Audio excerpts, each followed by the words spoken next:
kay Nanay Siling yung susi, huwag niya ilagay sa kamay. Doon sa bag. Pagka aalis ka na, saka mo ilagay. Ganyan din ang mama ko noon. Nanay Siling. May busa nga ako. Ang mama ko noon. Pag nawala yun, aray, hindi ko na mabuksan yung bahay eh. Ang mama ko noon. Duplicate? Ang mama ko noon may susi din siya. Opo. Pero, Dekadina. nakagoma din.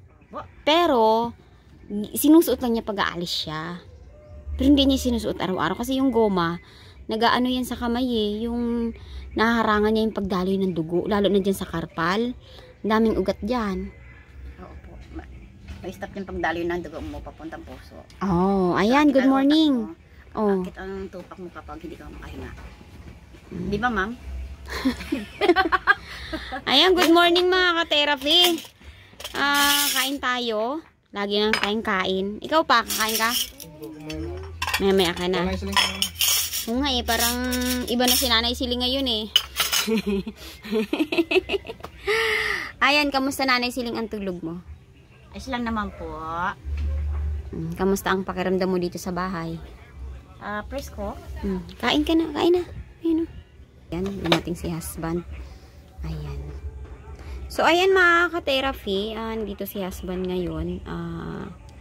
Ako po mga ka-therapy ay maaaring sa mga susunod po na panahon ay maaari pong ang ibang bansa.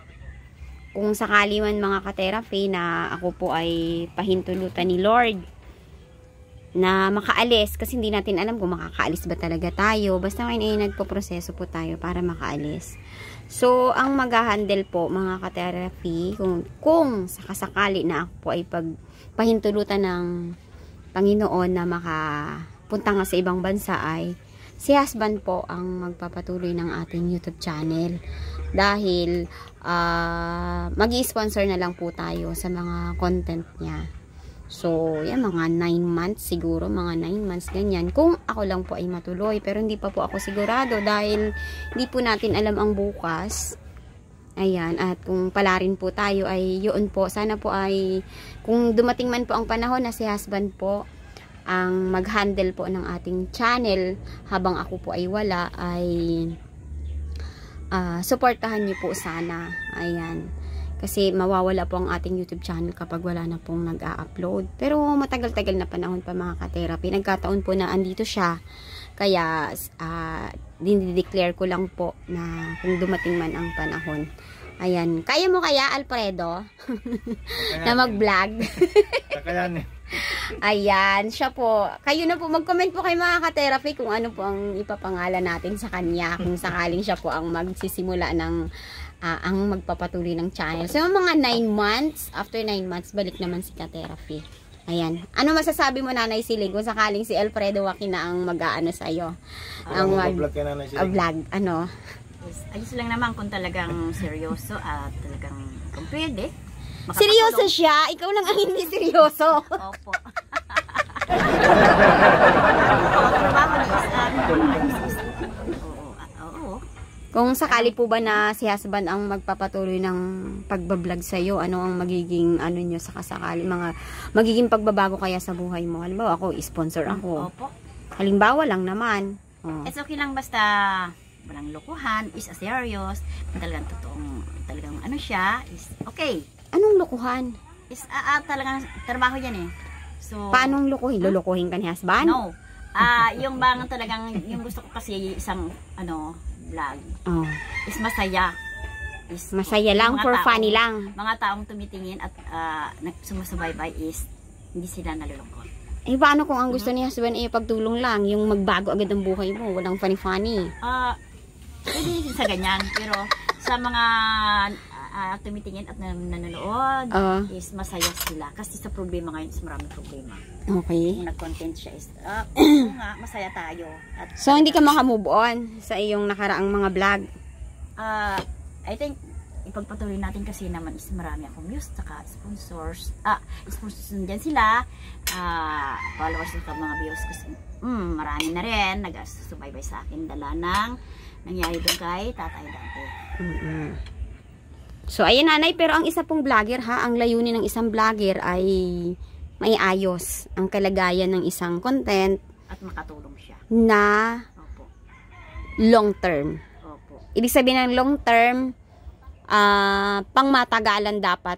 Kaya ang isang content, binablog para matulungan na mabago yung buhay niya, hindi na siya maghirap, hindi siya maging kawawa, hindi siya maging palaboy. Aalisin ka sa ganong sitwasyon. Opo. So, hindi siya for ano lang, for funny-funny, for ano-ano. Kasi ang mga vlogger ay napapagod din yan. Pupuntahan ka sa location mo, bibigyan ng oras. Bawat oras sa amin mahalaga eh. Po, tama. Yung mag-edit lang. Alam mo naman, pag nag-edit tayo ng video, ang tagal. San awang-awa ka na nga eh. Matulog ka na. Ay, ba ganun mo ako. Kasi nakita mo. Pa. Talagang gawin mo siya. Oh, di ba? Yan, para makita ng ating mga viewers ang ating mga update. Yan. So, yan mga ka-therapy. Almusal po tayo. O, Nanay Siling, kain na po. Kain tayo. Magandang Oo. umaga. Oo. Good day. Good Sunday. Family day. Kumusta na kayo? Okay. Sample nga, husband, kung ikaw ay vlogger. Kung sakali. Ha? Ano to eh, I think as foreman is, syempre sa pagbablog is, syempre, umikot din yung mga tao, sanay siya. Okay. So, kung dumating man ang time na ako ay palarin, matuloy, si husband ay magkakaroon niya ng motor para magro-rubing siya, mag-aanap siya doon ng mga tutulungan niya. Yung mga kawawa talaga. Kaya Nanay Siling, Opo. dapat bilisan natin kung ano ang maganda para sa'yo. Kasi baka pag dumating yung time na may iba siyang makita, yan, haba, nagro-rubing na siya, nag-iikot na siya, mayroong mga gustong tulungan, baka mawala ng panahon sa'yo. Kasi chance yan. Kagaya nung chance sa'yo noon, dapat nakauwi ka na ng hindi ka bumalik. Laging bigo eh. Oo. So, pag laging bigo, may babaguhin. Laging magmadali. Pag nandiyan ang oportunidad, grab. Nakakaano niya, kaya kailangan natin talagang halaman. Yung dahon kasi nakakadagdag yan ng lamig sa katawan. Yung dahon kasi is may tubig yan. Delikado kung maluto yung utak mo. Oo nga, kung wala talagang kahoy. Especially saging. Kasi ang saging, yung dahon niya, may tubig yan. Anong Kaya kung may gagawin? saging ka sa kapaligiran mo, malamig ang pakiramdam. Kasi, Kain na. Naali? yung ikuan yung nilagay nyo sa'yo, Ibig sabihin may sira yung pinto ng bahay mo? na wala yung susi. So doon tayo akit sa takas. Magigano. Nawala susi. Akala ko. Kasi ang lumipat yung mga kapatid na may-ari na misplace. Lumipas sa Palmyra eh. Yung isa sa Kulinas. Wala nang tao di sila doon sa malaking bahay. Ibig sabihin hindi mo mabuksan ang pinto. May susi ako. So dito tayo dadaan sa hagdan. Backyard. May daanan doon. Andito yung susi. Makakababa ka doon Kaya sa nga baba. ako mawala. Nakaano yung sa baba. Oo. Nakadaan ka sa baba. Taas. Sa may hagdanan doon taas. Tapos bababa tayo sa baba. May ano yun eh. Hanggang second floor lang naman yun eh. Hanggang third floor yun. Pero hindi natapos yung third floor. May tangki yun. Tapos yung mga gamit, inaanay na.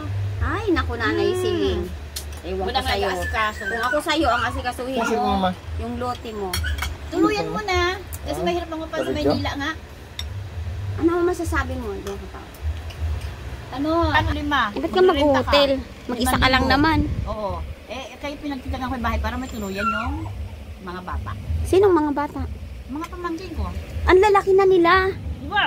May sarili na silang buhay. Pagdating Ba't ng sila ang araw, inaalala mo? yung mga harap, maraming trabaho dyan eh. Kasi gabi ng mall yan. Okay. Husband, anong masasabi mo kay Nanay Siling? Kasi gusto niya pa rin mag-stay doon sa malaking bahay Hindi na naman samantala. inaanay na. Tapos gusto niya pa rin magbantay doon. Eh, waiting yun sa demolish. Ano lang naman, excuse me ma'am? Simentado yun, yung mga kabilit lang. Hindi namang anay, kundi lumuluma lang siya. Di ba may bahay siya doon na pinagawa ni Idol Ladika? Aalis na siya doon kasi medyo sira na din ba? Dahil kahoy lang yun eh. Ngayon pinahintuluto na siyang pumasok doon sa bahay ng may-ari. Sabi niya na sa kanya daw ang susi. Ngayon doon naman siya sa taas magadaan. Kasi ang susi daw sa baba ay nawawala. Tuloy-tuloy yan. Makapasok sa hanggang baba. So every time na papasok ka, aakit ka pa sa taas. Tapos bababa ka, may hagdan, maganda. Pwede yung palitan natin ng ano. Oo. Ng door Tanggalin lang yung dyan yung may pintuan mo, yung ganun lang. Palitan ng door lock. Oo. Anong masasabi mo sa kanya? Liter na. Okay yon. Dali lang nang tanggalin yung pangkakang gusto. Hindi siya uuwi ng probinsya, dyan na lang siya. Hindi mangyayari, kasi yung gamit ko, ipapasok ko doon. Kasi lahat ng gamit ko, Pero mas nasa labas. maganda, uwi sa probinsya. Oh, Nay. Kasi nandun yung mga kamag-anak niya. So, Paano pag kayong yung mahina na katawan mo? Hindi naman po sa ngayon. Oo, malapit na, pero ayusin ko na yung gamit ko. Siyempre. Ang tagal na nung gamit niya, 3 years niya nang inaayos, hindi pa ayos. Hindi, yung ibang, ibig sabihin, yung ibang gamit ko, ipasok ko muna doon sa loob. Kasi ang gamit is, mahalin yan eh. Di ba? So, ay, yung lahat ng gamit ko sa labas. And then, pag napasok mo na po sa loob, Aha, di, okay, go. alis ka na. At talagang, Sisecure mo muna yung gamit mo bago ka... pera. Shhh! Tiray! Tayo. Bago ka uuwi, ayusin mo muna. Ano nga, sa wish ko, bago uulan. Kasi pag ulan na, may bagyo, mahirap magbiyahe. Okay. Sa ngayon, enjoy tayo kung sakasakaling makapasyal tayo. Nung enjoy na Yung naman. makita ko yung nanay ko. Then, ito tayong kundi sa mga beach, ganon. Ganda naman yun, daming turista doon, like Boracay yun. Parang Boracay Sige. Lalo holiday ngayon, 60 ka doon. Yan mga ka-therapy, sisilipin po natin yung bahay ni Nanay Siling. Yan talaga ang ipinunta niya rito. Gusto niyang masilip ang bahay na pinagkatiwala sa kanya. Kaya lang yung area yun nga ay malapit ng ma-demolish. Paki-check mo nga pa yung aso pa. Malapit. Gusto mo ng tahimik na tirahan? Ha? Gusto mo ng tahimik na tirahan? Ako naman, malit ba ako? Ayoko na makulit eh. Yung tahimik ba? Gusto mo lang nag-iisa ka lang? Di marami akong kaibigan, oy. Eh, makukulit ng kaibigan eh. Buhay. Pag umaga-maga, ay, ending kayo dyan. Hindi ka magpa-ending, galit na. Baka nagataya ka. Di! Lutol. May special lady siyang ang type niya rin, di ba? Oh, hello! Oh, special lady. Pero ako, mami ha, bilang vlogger, ang nakikita ko sa iyo na makakabuti yung pang matagalan mo na mapapakinabangan. Yun, kung ikaw ay uuwi, magi-stay ka sa probinsya. Ang problema, hindi mo pala maiwan dito sa Maynila. Hindi. May plano na rin din ako. It's up to, ayusin yung mga kailangan. Kaya nga, i-stay ka ng probinsya o mas gusto, saan ang puso mo? Sa Maynila, sa probinsya? O paano pag mahina ka na po? Saan ka mag-i-stay? Feeling ko is malakas pa tayo eh, ha? Oo po. At talagang nandito tayo. Feeling ko is malakas pa ako. Feeling 18 pa nga eh, di ba? Feeling mo 18 years old ka? Hindi biro. Ang lang sa atin mga senior, masakit ang paa. Lahat, mami, ng tao, pagdating ng habang nagkakaedad, nagkakaroon na ng sakit, lahat ng tao may bisyo o wala. Dahil yan sa mga kinakain, sa pollution, sa tubig, sa iniinom. Manghihina ang tao, darating at darating ang panahon. Kagaya sa'yo, lumalaki ang puso mo. Di ba? Pero wala kang bisyo. Ano yun, hanggang 100 years old, malakas ka? I think, nararamdaman ko eh. Yun ang feeling mo. Kaya ayaw mo pang mag-settle. Robing, go, ganyan. O, pag nanghina ka, paano ka na? Yung hindi ka na makalakad. Meron dyan, mga umiikot din na kapitbahay di pamangkin is nakikiramdam sila. So, huwag kang give up. Andyan sila eh. So, ano po ang plano mo sa future mo? Ano ang future na gusto mong pang long term? Is, simple lang. Meron kang isasaing, mga gamit mo is plato, ganyan Kung lang. halimbawang tumanda ka na po, as in, hindi ka na makalakad, hindi ka na makaluto, ano ang aasahan mo? Wala kang bigas, ano aasahan mo? I think, nagtrabaho tayo. Medyo, mayroon tayong kunting ba na nagtrabaho tayo, is yung inasahan natin. O kung hindi ka na po makatayo, wala nang kukuha nun, hindi mo na kayang pumunta ng bangko. Andyan pa rin yung mga kaibigan mo. So umi-expect ka sa tulong ng iba. Kadugo mo. So inaasahan mo po sila ang tutulong sa'yo. Yeah, basta marunong ka kahit kapitbahay mo, basta marunong ka makisama. Ugali. Unang-una. So, ibig sabihin hindi mo pinaghahanda ng pagtanda mo dahil alam mong may mga friends kang tutulong sa'yo. Yeah. Tapos nandiyan lagi si Lord, gumagabay sa'yo. Mali At lagi kang kakain ng gulay, kaya inuwag mo kaya ang sarili.